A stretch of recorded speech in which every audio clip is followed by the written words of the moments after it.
కలియుగ ప్రత్యక్ష దైవం తిరుమల శ్రీవారి దర్శనం కోసం నిత్యం వేలాది మంది భక్తులు వస్తుంటారు. క్షణకాలం దర్శన భాగ్యం కోసం గంటల కొద్దీ క్యూ లైన్లో నిలబడతారు. వీరిలో సామాన్యుల నుంచి అత్యంత ధనికుల వరకు అందరూ స్వామివారి సేవలో పాల్గొంటారు. అయితే ఇవాళ ఉదయం వీఐపీ దర్శన సమయంలో తిరుమల శ్రీవారిని పూణేకు చెందిన గోల్డ్ బాయ్స్ సన్నీ ననా వాగ్చోరి, సంజయ్ దత్తాత్రేయ, గుజర్, ప్రీతి సోనీలు దర్శించుకొని మొక్కులు చెల్లించుకున్నారు. వీళ్ల ఒంటిపై ఉన్న బంగారాన్ని చూసి భక్తులు నోరెళ్లబెట్టారు.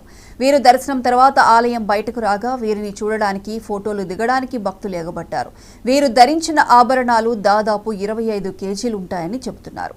ఈ బంగారం ధర కోట్లలో ఉంటుందని అంటున్నారు. కేజీల కొద్దీ బంగారాన్ని ఒంటిపై వేసుకొని రావడంతో ఈ ముగ్గురిని మిగతా భక్తులు ఆశ్చర్యపోయి మరీ చూశారు. 2 చేతివేళ్లకు ఉంగరాలు, 2 చేతులకు భారీ కంకణాలు, కడియాలు, మెడలో పెద్ద సైజులో గొలుసులు ధరించారు.